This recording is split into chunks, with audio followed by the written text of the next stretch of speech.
The following is a presentation of the Eagles Sports Network. Adam Cavalier alongside Carson-Newman head men's basketball coach Chuck Benson. Chuck, this one no doubt bittersweet. Turn it on, win 3 straight games, find that footing, but because of how the conference is structured, the new divisional alignment, you've got the tied for the 7th best record in the league, but you miss out on the South Atlantic Conference tournament. Can you define the swirling cauldron of emotions, no doubt, that you and this team are going through right now? Okay. I don't care about the South Atlantic Conference. The office, I don't care. What I care about is Luke Brennigan, Bryant Thomas, and Devon Hodges. So I don't want to talk about anything other than those guys and this team. Sold. And, we'll let those wiser, stately heads discuss South Atlantic Conference things. But as you said, there is a lot of emotion, but it's about understand. For me, it's about understanding that another good thing has come to an end. And as they say, all good things must come to an end, Cav. So, I was savoring the experience with these guys, and I was just telling them, the accomplishments that they've been a part of. Those 3 guys, they've won a lot more than they've lost. They've won a championship. They got a chance to defend that championship and won a tournament runner-up spot. They've made the NCAA tournament. They've done a whole lot, man, and it's in a team capacity. Individually, BT's one of the greatest defenders ever played in this league. Luke's in that rare era of top scorers in the history of this program. All have already got their undergrad degrees. All are pursuing and will be concluding their post-grad degrees. And just knowing that our time's over, man, is difficult. A lot of emotion in the locker room, and it gives me a chance today and tomorrow to sort of reflect and think about the positive times with these guys, and looking forward to that relationship changing. It's been player-coach, and I can see, like for some other players here, our relationship going on to be more of a friendship, and I just look forward to seeing them as they leave here and what they're going to accomplish. Crazy game, this one. Coker had the hot hand early. Yep. Was shooting better than 55% for much of the first half. Cooled off second half. You limited them to 29% shooting, and really came down to this one being a free throw shooting contest late. But you got the stop on a crazy finish. Yep. To seal the win. You did what Chuck Benson coach teams always do with a 3-point lead in the final seconds. You fouled. Got 2 Bryant Thomas shot blocks, but one of which created a 3-point attempt for the Cobras. A foul, 3 free throws, needed to hit 2 to extend the game, only hit 1.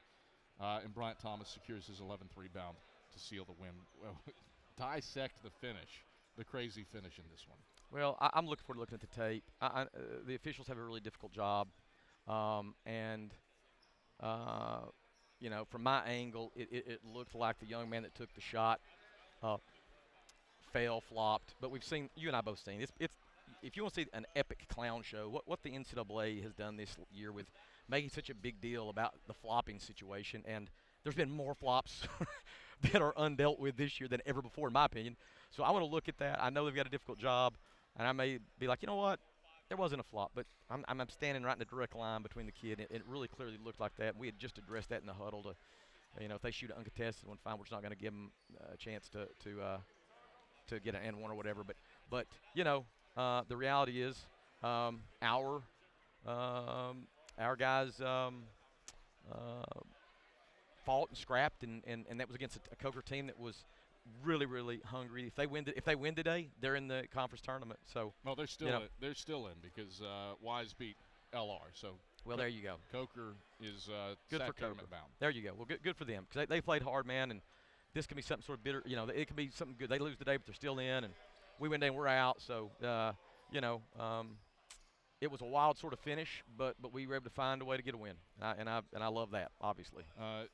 Really, what defines your seniors was on display today, and especially Bryant Thomas. Yeah. A 5-shot game to finish off his career. That puts him at 194 for his career, and in firm place of 8th in all-time in the sack and all for all-time history. What's he meant to this program over the last 4 years? Well, I mean, he came in here as a guy that hadn't really done a whole lot in college yet, and he did a whole lot while he was here. Anchored a program that's been always taking great pride defensively. But as I've said, if I could somehow another clone Bryant Thomas or sign him to a lifetime contract, I would do it, because he is the standard for what I want from that middle person in our defense, and that has nothing.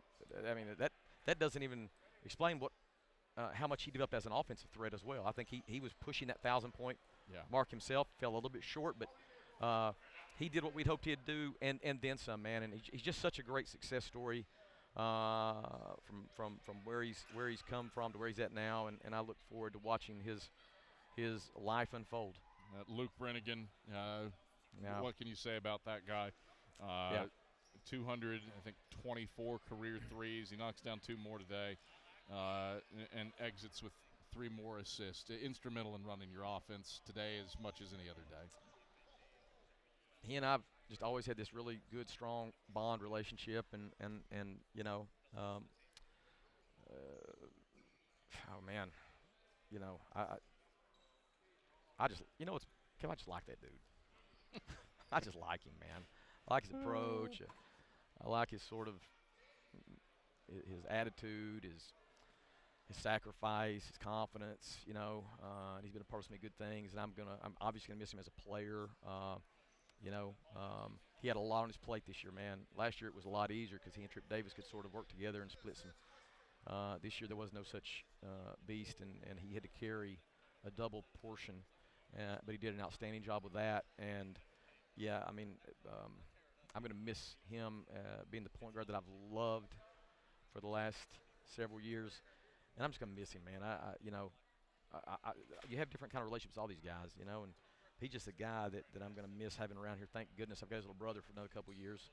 I mean, is there any more Brennigans out there? I'd take one. I'll take another Brennigan. Just tell me where is he? Find him, Kev. But I just know that Luke Brennigan is going to be a very successful man, and I'm looking forward to seeing how life unfolds for him. We wrap things up. Ivan Hodgic didn't see the floor today, but especially last year, not as much. Came in some massive spots, battled through back injuries. But I think of the Catawba game a year ago. Don't win it without him. Yeah. Don't win it without him. No, I mean, Ivan, we've always said that about it's Ivan. You say Ivan, I say Ivan. Go watch the roster video. Potato. Ivan Hodgic. Well, he'll always be my beloved Ivan, just like my beloved Dima. And I've spent a lot of time with Ivan in some different ways. He's an international guy that spent a lot of time in the States year-round and has become a sort of an extended family member for us. Spends Christmas with us. I mean, so we are thankful for what he's brought. And he was important in some really big games in his time, and has ever bit as much of value in some different areas, even where BT might be more valuable in one and Luke might be in another. Ivan is in another area, and looking forward to seeing his progression. I know he's got some really big goals related to strength training and performance, and I know he's gonna be successful.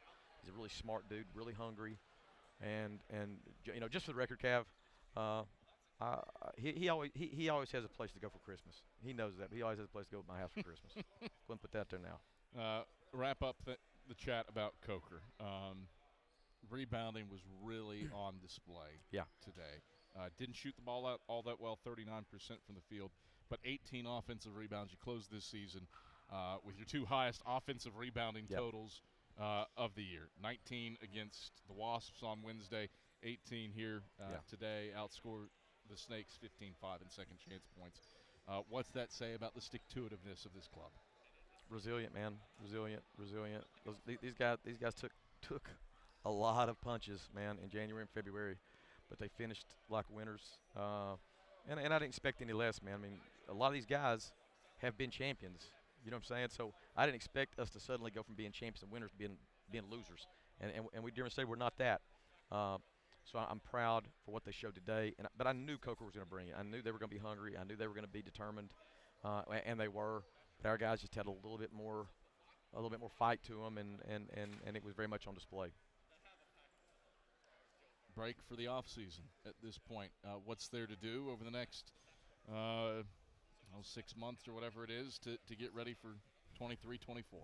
Well, first of all, per NCAA requirements, we got to sort of sit tight for a couple of weeks before we can start doing things with our players. But now the big thing is to strategize with our staff to figure out what we got to do with the returning players to help them grow and evolve. And then we've got to identify some other new pieces to bring on board. And that's sort of a slower kind of pace and process. But thank goodness I've got a great staff, and specifically KT Carter being the recruiting coordinator. He will identify and evaluate, and then we'll recruit guys that we feel like fit our program and our institution. And so I look forward to right now. Obviously, we're closing this chapter, or closing this book, this book for the season. And at some point there'll be a really excitement with sort of a new book to start. But right now, man, I'm in reflection mode, and I really want to just think about the experience we've had with this team. And with these individuals, like I said, they come and go. I stay right here. They come and go, you and I stay here. You know, and that's the way it's supposed to be. That's the way it's supposed to be. But this has been a very special class, and I just want to think back to some of those good times the next couple of days, and then we'll start moving forward after I've had a chance to sort of recover and our staff recover and think about the future. Chuck, pleasure as always. Thanks for the time all year long. Cavy, I'll say it like I always say it. You are absolutely the best. We are unbelievably fortunate. I'm expecting any moment for you to just be called on to something else. But thank the Lord above that you stay here with us and bring the best coverage calls at any level. And I mean that. Like you know how I am. You know I've had these talks. I'm not just handing out praise for me and your buddies anyway. But I'm saying this because this is the facts. Well, it's great that you say those things, because I've spent the year insulting you as we started our post-game interviews. Literally every post-game interview except this one, I've started with Chuck Benson has a favorite child or something like that. And I think it's appropriate that I close to really hammer home how great you think I am. Fair enough. Fair enough. And I've had this one in the back pocket for about 2 months now. This might be sort of spicy. Yeah. This is directly for your wife, Tab. Okay. Tab. You know that lovely dog that you guys have? Before Christmas, Chuck pulled me into his office and actively tried to get me to counsel him into not getting the dog. And what did I do? I looked at you and said, Chuck, you fool. Get that family that dog. You know what you've done now? You've exposed me. I have. You deserve to be exposed. This has been brewing since about December, 10th? The work I'll have to do to redeem myself after this expose, I don't even want to think about it right now. All right. Yeah. But guilty as charged. I am guilty as charged. Good. Go deal with the fallout from Yes. that. Chuck, thanks for the time and the fun all year long. Thanks, Gabby. That is Carson-Newman head men's basketball coach Chuck Benson. We come back, wrap things up on the Domino's postgame report after these messages on the Eagle Sports Network.